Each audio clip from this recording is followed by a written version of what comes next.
Hola, ¿qué tal? Buenas tardes. Vamos a continuar con esta sección de videos en donde en esta ocasión les estaremos platicando con respecto a operaciones comunes de operación y mantenimiento de máquinas virtuales. Soy Javier Hernández, ingeniero de preventa y postventa de Sanford Technologies. ¿Vale? Ok, entonces, ¿cuáles son los temas que se abordarán en este punto? Bueno, pues durante esta sección estaremos viendo los temas de alta disponibilidad de máquinas virtuales, la expansión de disco de máquinas virtuales en Windows, en Linux, cuál es la programación de recursos, lo que se conoce como DRS, la adición en caliente automatizada, la reserva de recursos, integración con UPS y el módulo de ASEC, ¿vale? Ok, entonces, comenzamos con la parte uno, que es la alta disponibilidad de máquinas virtuales, lo que en inglés se conoce como HA. Entonces, ¿qué es esta parte de alta disponibilidad? Pues bien, un clúster es un sistema en el que varios hosts, en este caso servidores, lo que hacen, los que hacen la virtualización del cómputo, están conectados mediante una red. ¿Esto qué quiere decir? Que pues que cada host es independiente, tiene sus propios recursos y los está manejando, pero trabaja en conjunto con los demás. Una máquina virtual de clúster, es decir, una máquina virtual que trabaja bajo el esquema de alta disponibilidad, pues es un recurso que se ejecuta en un entorno, en este caso quiero decir en un ambiente de clusterización, y está configurada como máquina virtual de alta disponibilidad. La máquina virtual de clúster puede ejecutarse en cada host y si un host presenta problemas o interrupciones de red, ¿qué es lo que va a suceder? Pues la máquina virtual del clúster puede conmutarse desde el host anómalo actual hacia otro host disponible. Anómalo, ¿por qué? Porque a lo mejor está offline o tiene algún problema para correr la máquina virtual, etcétera. Y de esta forma, pues nos permite prevenir situaciones en las que se pueda ver comprometida esta carga de trabajo de alguna forma, como por ejemplo interrumpir el servicio, ¿no? Entonces, en este punto, el almacenamiento juega un rol importante, pues el almacenamiento en donde se ejecuta la máquina virtual debe de ser compartido entre los nodos, ¿vale? Ya sea un almacenamiento virtual o un storage area network creado dentro del propio clúster de la solución de Sanford, una solución tipo iSCSI o un almacenamiento Fiber Channel, que básicamente son storages externos, ¿vale? El almacenamiento local no es compatible ya que un solo nodo pues solo tiene acceso a él mismo, ¿vale? Entonces esta parte no va a ser permitida. La máquina virtual ubicada en el almacenamiento compartido puede usar la función de failover. Este es el punto en donde nosotros estamos activando esta parte, ¿no? Y esto donde se hace pues en las configuraciones de la máquina virtual misma. Cuando el host detecta las siguientes fallas y estas persisten durante un periodo determinado, se activa pues la función de la máquina virtual de HA de la máquina virtual para reanudar la operación desde otros hosts. Y pues algo muy importante que he de mencionar en este punto es que un clúster de dos nodos no realizará el failover, es decir, el terminar el recurso de un lado para arrancarlo en otro, si la interfaz de red de almacenamiento se desconecta, pues por lo tanto no van a poder tener conexión. Y esto solo aplica a clústeres de tres nodos, ¿vale? Ahora, eh, con respecto a este punto, ¿en dónde es donde podemos ver esta configuración? Pues tendríamos que ir a la parte de la consola principal de HCI de Sanford. Vamos a la pestaña de Reliability, en la subpestaña de Hardware, y aquí es en donde pues nosotros podemos ver estos asuntos. Nos vamos a la parte de Platform. Aquí es en donde nosotros podemos ver la parte de Node Health, que es en donde pues nos da información relevante con respecto a cómo queremos que actúe pues los recursos del clúster cuando tenemos circunstancias que no son favorables para nuestra normal operatividad. Y en este punto, si nosotros damos clic en esta parte donde dice Host Health Monitoring, lo que sucede es que pues nos redirige a las métricas de una salud desfavorable, una salud que no es buena. Entonces, ¿qué es lo que nosotros podemos customizar en este punto? Pues la versión de microcódigo de baja utilización de CPU, una temperatura alta en el propio CPU, si la memoria SSD aislada excede el 20%, si bien el tiempo de vida del disco del sistema está por debajo del 12%, pues es entonces en donde nosotros podemos estar customizando esto para que podamos eh, configurar de acuerdo a nuestras circunstancias la razón de alta disponibilidad. Con respecto al check schedule, pues podemos ver un cheque automático para cada inicio o reinicio y que se tenga que hacer cada cuánto tiempo si queremos notificaciones y auto removal y en este caso sería eliminar el nodo si se encuentra no saludable, ¿vale?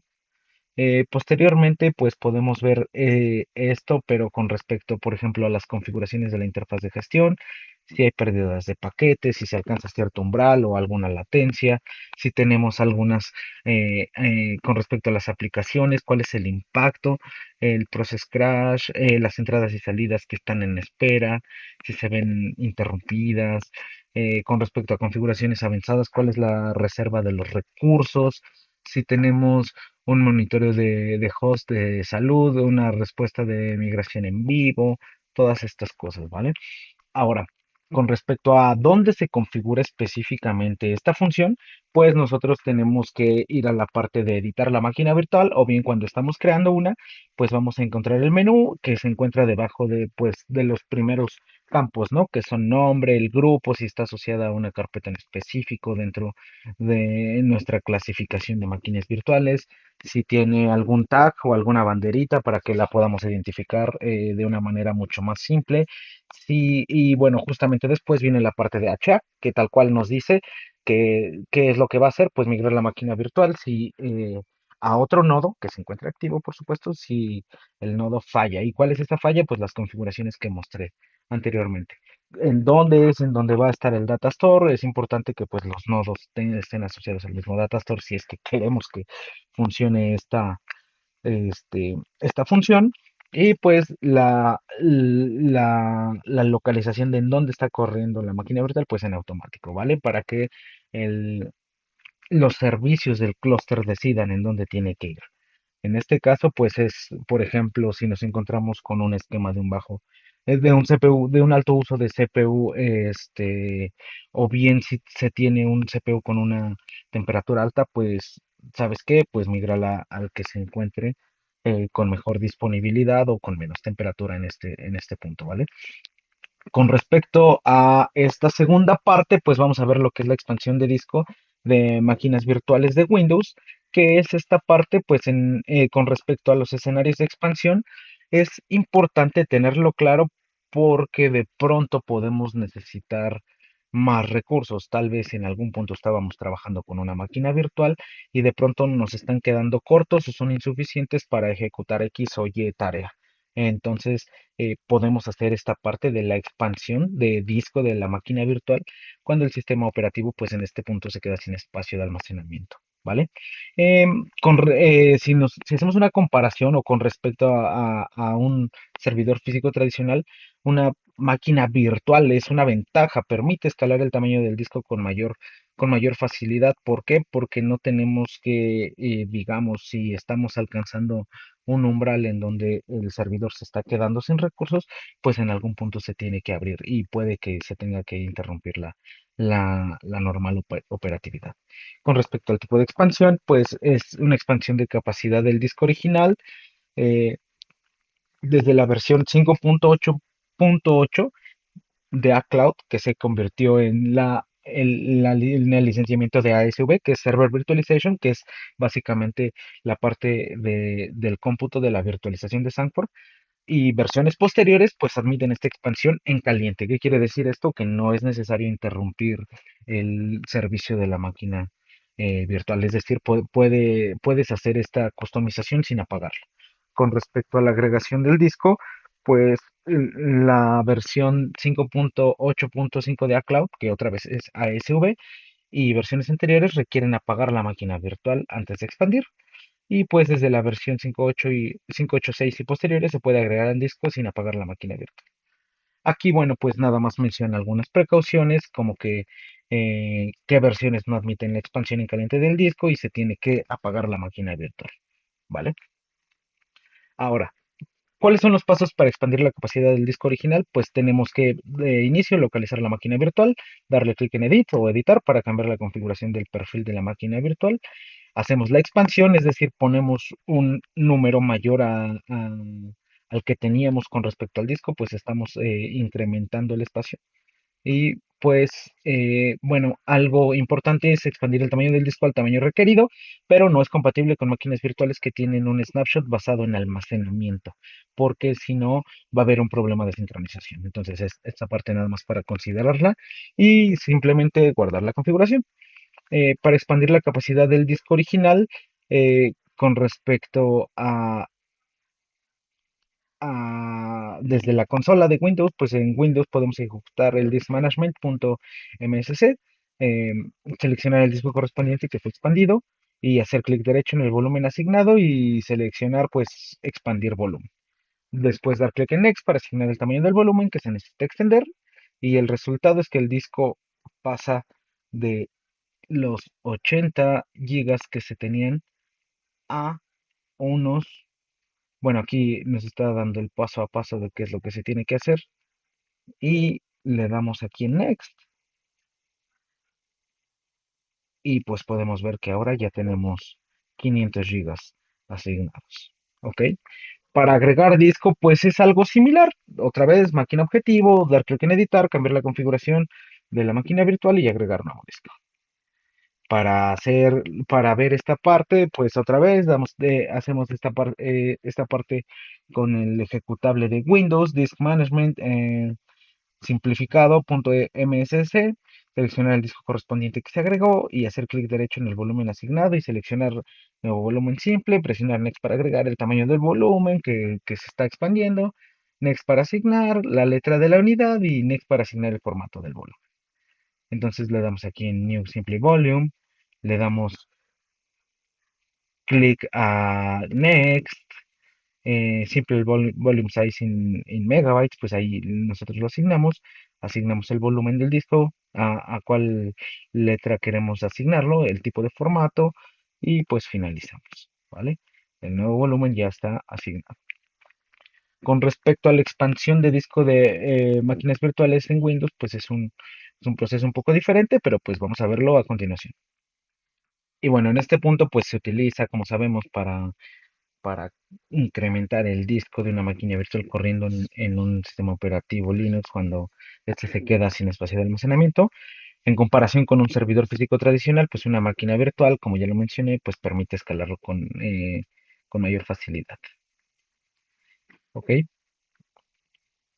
Y pues bueno, ¿cuáles son los pasos de configuración? Seleccionar otra vez la máquina virtual de objetivo, darle clic en Edit, seleccionar el disco y incrementar el tamaño, ¿vale? Darle y por supuesto darle OK para guardar la configuración. Para verificar el incremento del disco, para asignarlo a la máquina virtual, pues vamos a la terminal de Linux y aplicamos el comando de sudo fdisk-l y pues como se muestra en la salida el tamaño del disco eh, se detecta como 500 gigas, sin embargo el tamaño de la partición permanece pues igual, la partición asignada es de 51.3 gigas, la partición swap asignada es de 8.4 gigas y la partición home asignada es de 25.1 gigas. ¿Ok? Para crear una nueva partición, para evitar una pérdida de datos innecesaria, pues agregamos otra partición y formaremos un volumen lógico en lugar de extender la partición directamente.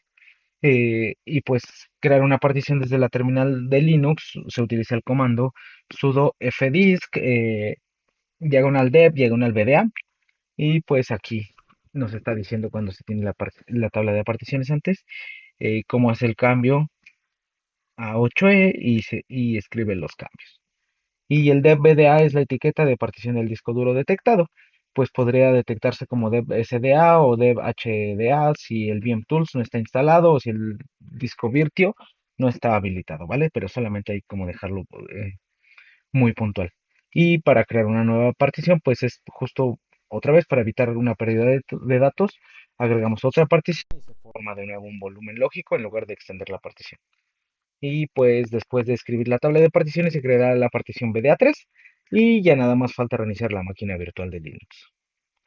Y pues para mostrar y extender el grupo de volúmenes se usa el comando vgdisplay en la máquina virtual de Linux y usar el comando vgextend, ponemos el nombre del disco VG de BDA3 en este caso, ¿no? Que así fue asignado para extender el grupo de volúmenes de CentOS. Y para mostrar y extender el volumen lógico, pues de inicio se muestra el tamaño del volumen lógico con el comando lvdisplay. Para agregar y extender 100 gigas al directorio, pues ponemos nada más el directorio correcto, diagonal dev, diagonal CentOS, home, y pues ahí se tienen 23.33 gigas. Y se usa el comando lvextend, espacio menos L, más ponemos la cantidad de megabytes, en este caso pues es un giga, por eso se pone esa cantidad, y pues la ruta asignada.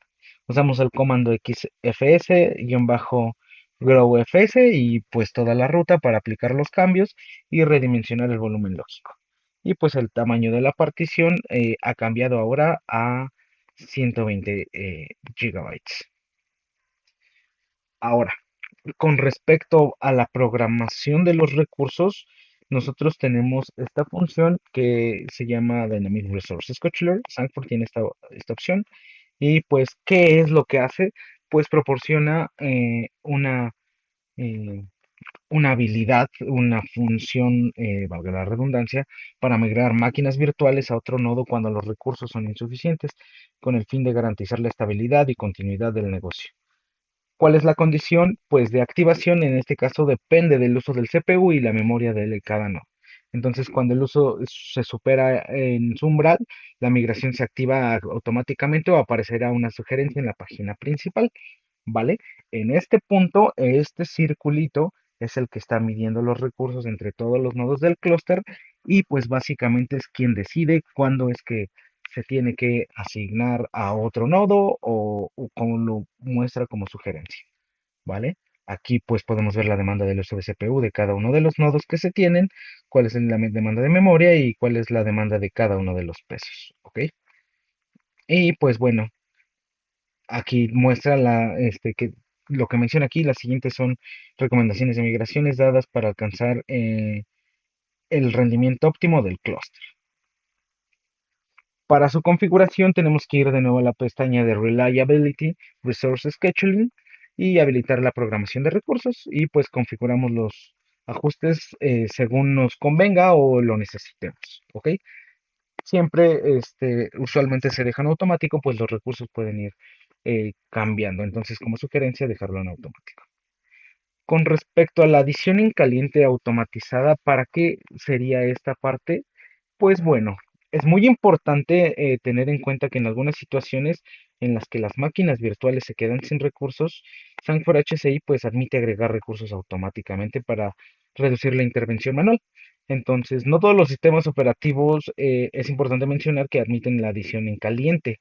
Y pues para esto necesitamos conocer cuál es el sistema operativo soportado y pues para eso hay que verlo en la consola de HCI antes de configurar.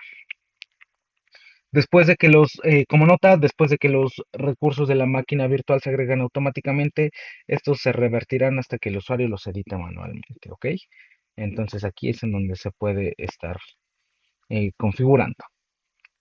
Con respecto a la reserva de recursos, lo que tenemos es, pues, para garantizar que la alta disponibilidad de la máquina virtual pueda ejecutarse correctamente ante cualquier incidente, se puede configurar la función de reserva de recursos para justamente em, no, no asignar esa memoria.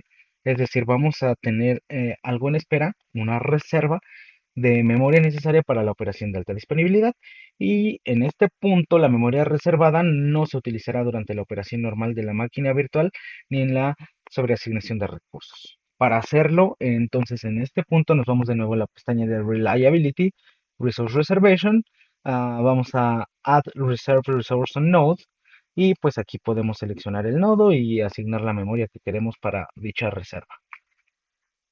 ¿Ok? Ahora, la solución de Sanford HCI también permite la integración con UPS y pues, ¿qué es una UPS? Pues es significa un Interrupted Power Supply, que básicamente nos dice cuando la red eléctrica falla, HCI apagará las máquinas virtuales de forma ordenada utilizando la energía del UPS para protegerlas. Un interrupted power supply es, pues, básicamente nos va a permitir que no se interrumpa el servicio aún cuando la falla de la red eléctrica se presentó. ¿Cómo se realiza? Pues el licenciamiento de cloud se integra con el UPS, en este caso ASV, mediante el protocolo SNMP. Y pues el proveedor del UPS proporciona la biblioteca OID, lo que son los Object Identifier, mediante el SNMP, y HCI puede recibir el uso de batería del UPS y tomar acciones cuando el nivel de batería está por debajo de cierto umbral. Entonces, la versión actual solo admite la biblioteca OID estándar y la biblioteca OID de APC. Si se requieren otras marcas de UPS, se puede realizar una personalización con poco esfuerzo. Es por eso que es importante mencionarlo. Si lo queremos asignar a nuestra producción un UPS, pues mencionarlo a nuestro representante de Sanford para confirmar que todo esto estará trabajando acorde con toda la solución, ¿ok? O que está bien configurado y si se tiene que hacer una customización, pues que se haga sin afectar ningún otro elemento o sin comprometerlo por no haberlo consultado anteriormente. ¿Cómo es la guía de implementación de UPS? Pues la guía de implementación tal cual nos dice si es un deployment simple o único de un UPS. En este caso, ¿qué es lo que se hace? Pues conectar cada nodo en el clúster del clúster al UPS para tenerlos protegidos por el mismo UPS. O bien puede existir el despliegue de dos UPS. En este caso, conectamos un nodo a cada UPS. De esta forma, los nodos pueden ser protegidos ahora por una alta disponibilidad de UPS y cuando uno de ellos corra, digamos, una batería baja o esté trabajando de manera normal, el otro puede, pues, tomar la acción, ¿no? Y proveer, pues, digamos, energía a estos nodos. Ahora, con respecto a la implementación de múltiples UPS en paralelo, pues en este caso pues conectamos todos los UPS para separar la salida de energía y conectar los nodos a cada uno de los tomacorrientes. Y cuando un UPS esté con batería baja o esté anormal, lo que ustedes quieran, los nodos conectados pueden ser provistos por energía por alguno de los otros, ¿ok? Y pues el icono de la flechita esta que se encuentra aquí, el verde como con la conexión, significa que el nodo se ha conectado a algún UPS. ¿Ok? También podemos hacer una política de apagado de máquinas virtuales con estas soluciones de UPS, que es un auto VM shutdown, por ejemplo. Si lo habilitamos, lo que puede hacer es apagar las máquinas virtuales con el uso de batería del UPS y la prioridad de cada una de las máquinas virtuales. Em, y aquí pues puede ser una fase uno. Aquí se le está diciendo que cuando esté por debajo del 70%, pues que apague las máquinas virtuales no críticas. Y pues en la fase 2 que se encuentre con un porcentaje menor al 50%, que generalmente se asigna del 30 al 100%, pues ahora sí apaga las máquinas virtuales críticas. ¿Y cuáles son? Pues las que nosotros vayamos asignando. Ahora vamos a abordar por último esta parte de, de licenciamiento que es ASEC. Algo muy interesante que es ASEC, pues las capacidades de ASEC incluyen una seguridad inmediata tras la implementación, identificación de activos, resolución de amenazas con un clic, protección de datos, que en este caso están vinculados por snapshots y otras funciones.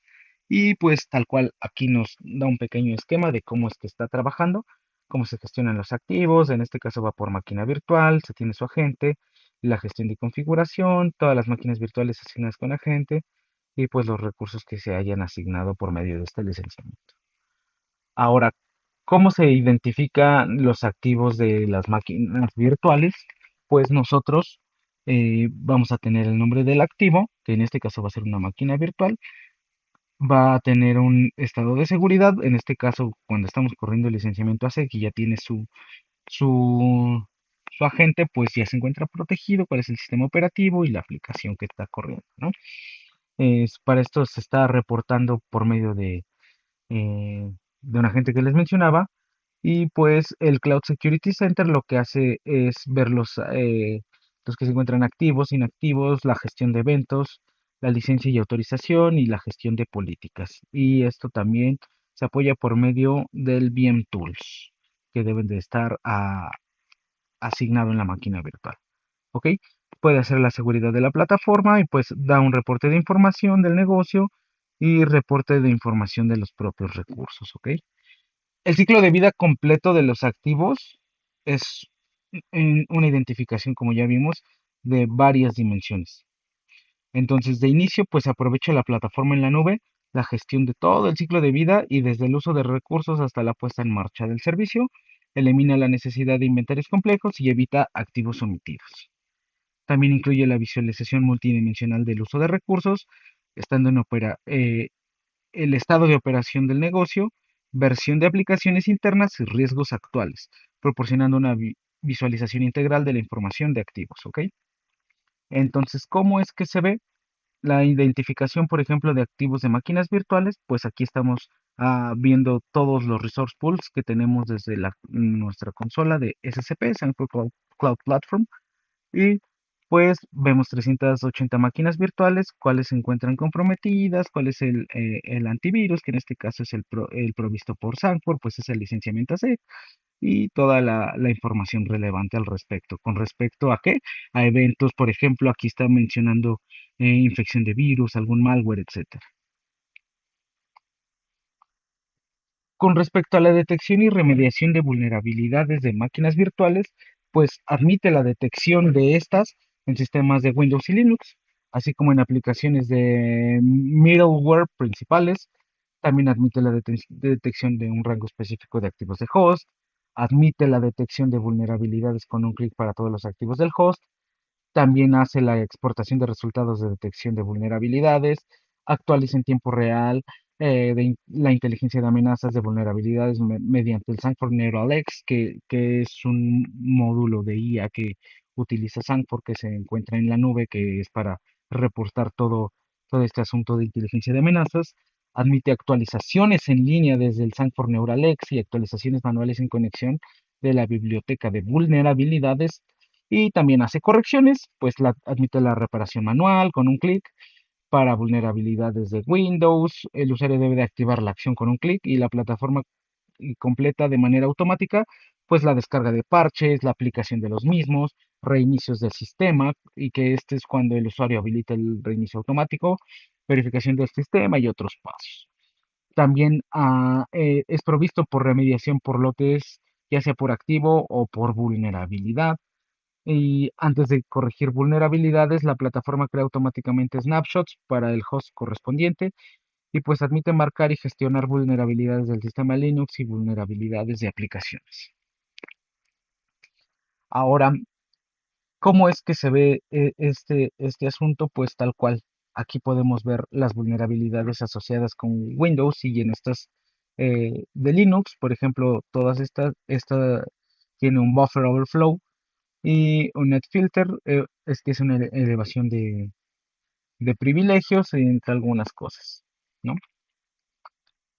Aquí es lo que nos está asignando incluso el CVE, cuál es la fuente, una base de datos de vulnerabilidades, cuál es la descripción y las recomendaciones. Con respecto a la parte de parches virtuales, pues en la remediación de vulnerabilidades suelen encontrarse pues algunos puntos de dolor, ¿no? Puntos débiles, como los sistemas de negocio que no se pueden reiniciar, por lo que se evita aplicar parches para corregir vulnerabilidades, debido a que, no sé, está en operatividad y tal vez necesitamos alguna ventana de mantenimiento, o que las versiones de aplicaciones o middleware son demasiado antiguas o ya no existen parches disponibles para las mismas, falta de conocimiento sobre cómo realizar la reparación, y esto es algo que pues generalmente siempre se espera que a los proveedores estén abordando el problema, y pues de antemano esto ya deja algo expuesto porque puede que tome tiempo o que incluso ellos no tomen, no tomen la, la asunción de este asunto, y pues De esta forma, con la capacidad de parche virtual con un clic, los parches pueden aplicarse directamente a las máquinas virtuales, pues para su remediación, mitigando los riesgos de seguridad que enfrentan las máquinas virtuales. Además, permite un control granular de inicio y detención a nivel de máquina virtual, proporcionando una solución ligera con alcance de impacto, pues controlable. Y aquí es en donde vemos la parte de operación que es fix, en donde se asigna el parche. Con respecto a los snapshots automáticos durante la corrección de vulnerabilidades, cuando el cliente aplica parches a los activos del host, en este caso los activos son todas las máquinas virtuales asociadas con este agente, pues HCI crea automáticamente un snapshot del activo en caso de que el parche cause una anomalía en la producción y puede utilizarse de esta forma para una recuperación rápida si es que de pronto fuese atacado, ¿no? Para este caso existe un servidor ERP. En este punto el usuario está listo para aplicar el parche al entorno de producción ERP Server. Este lo manda a la máquina virtual, toma el snapshot de la máquina virtual de manera automática para el ERP Server. El usuario pues aplica el parche al ambiente que se encuentra en producción del ERP. Después de que el servidor ERP está, digamos, ya parcheado, la producción es anormal. Entonces los usuarios de manera rápida pueden restablecerlo por medio de snapshots. En este caso estaba asociado a un virtual storage. Y pues los servicios del servidor ERP rápidamente se recuperaron y se devuelven a la normalidad. Y aquí es en donde vamos a poder encontrar un anuncio antes de que se aplique. ¿Estás seguro que quieres aplicar el parche a tal vulnerabilidad? Está ahí asociado el KB, el Knowledge Base, a una máquina virtual. Y pues aquí es lo importante, ¿no? Crear un snapshot antes de parchear para preservar los datos de la máquina virtual original. Con respecto a protección contra ataques de red, pues lo que se tiene es la integración del motor Firewall as a Service y el plano de datos permite pues una funcionalidad sin despliegue de red, proporcionando una experiencia, digamos, plug and play. En este punto, el firewall distribuido se actualizó de capa 4 a capa 7, por lo que ya tenemos un Web Application Firewall, y el reenvío directo de datos con el plano de reenvío elimina una gran cantidad de rutas y pues de esta forma hace un alivio a la congestión de la red. En comparación con los métodos tradicionales de protección de seguridad, el rendimiento de reenvío de tráfico de seguridad mejoró pues aproximadamente 5 veces. ¿Ok? Entonces aquí está el plano de datos de la red, el dispositivo de desvío, el firewall as a service. Aquí está la gestión de instancias, la gestión de políticas, gestión de logs. Lo está asignando a las máquinas virtuales correctas. Soporta capa 7 para protección de tráfico este a oeste. Y pues digamos que es un plug and play. ¿Ok? Aquí hay pues ya digamos un motor de firewall as a service, algo que ya pudo atacar, pero pues aquí tenemos un virtual patch para remediar esa vulnerabilidad y pues el asunto del snapshot que se había platicado anteriormente y además se tiene la ruta de reenvío del componente del firewall que virtualizado está entre el plano de datos de la red y cambia de host a guest porque pueden que las máquinas virtuales no se encuentren en el mismo host. Con respecto a la configuración contra ataques de red, pues tenemos que habilitar la opción de Cyber Attack Protection, configurar las especificaciones de protección contra ataques de la red, seleccionar el método de manejo cuando se excede el rendimiento, digamos un pass-through cuando la plataforma detecta el tráfico por encima del límite, se activa en automático la política para permitir el paso del tráfico y de esta forma pues evitamos la interrupción del negocio o de alguna configuración tipo packet drop en donde cuando la plataforma detecta tráfico por encima del límite, los datos detectados serán descartados directamente, lo que podría causar interrupción del negocio. Ahora, con respecto a la especificación de protección contra ataques de red, pues para instancias de contenedor, pues aquí se tiene una tasa máxima de throughput soportada con respecto a los virtual CPUs que se tienen y las RAMs asignadas, valores de referencia para el Virtual Application Firewall y la observación. Cuando el tráfico supera pues el valor máximo del tráfico IPS distribuido, se genera una alarma con dos niveles. Un tráfico superior al 80% del tráfico nominal durante 60 segundos, pues se genera una alarma. Cuando es del 100% durante un minuto, genera una alarma urgente. Y las redes clásicas admiten protección contra ataques de red este a oeste y norte a sur. En este punto, las redes VPC solo admiten detección y protección contra ataques de red para la salida de la Virtual Private Cloud. Con respecto a la especificación de protección contra ataques de red, pues para eso vamos a esta ruta, que es la de Security Services, a Security, Cyber Attack Protection, hacer clic en Create y configurar la información básica. En este caso es la configuración del IPS o el Web Vulnerability Protection. El IPS detecta y defiende contra comportamientos de ataque dirigidos a vulnerabilidades del sistema operativo y pues el Web Vulnerability Protection, políticas de protección contra ataques diseñadas exclusivamente para servidores web que son capaces de detectar y defender contra diversos ataques dirigidos a aplicaciones web, digamos alguna inyección SQL, ataques XSS, inyección de comandos, escalación de privilegios, etcétera. Y pues para acceder a la página de Policy Template Management se utiliza para ver o administrar las políticas mencionadas, Intrusion Prevention Policy y Web Vulnerability Policy. Y pues aquí es en donde se ve esta parte de los menús. Con respecto a los logs de seguridad, la plataforma ofrece capacidades de consulta de logs de seguridad. En este punto son incluidos los logs de escaneo de virus, logs de ataques de fuerza bruta, ataques de red, de escaneo de vulnerabilidades y pues simplifica a los administradores el análisis y tratamiento de incidentes de seguridad. Es decir, nos permite tener una visión mucho más específica o granular de estos, pues de estos registros. Para esto, pues accedemos a la página Security Services, a Security y Logs para verlos. Y, y por último, para los logs de ataques de red, se pueden agregar entradas a las listas blancas. Una vez agregadas, pues los eventos correspondientes serán permitidos. Y también se pueden ajustar reglas mediante settings, black and white list Además, justo como lo acabo de mencionar, pues podemos crear listas negras y listas blancas. Negras para eventos de protección contra ataques y ataques de fuerza bruta, o listas blancas para IPs específicas, objetos que, máquinas virtuales que ya tengamos identificadas, políticas de seguridad y eventos de amenaza. Hay unas que sean un bloque permanente en la blacklist, un rule whitelist, o basadas por máquinas virtual o por whitelist y por archivos incluso. Por ejemplo, para archivos se pueden eliminar el estado de confianza de eventos de amenaza previamente confiables y una vez eliminados, los archivos con el mismo valor de MD5 se sincronizarán y se eliminan.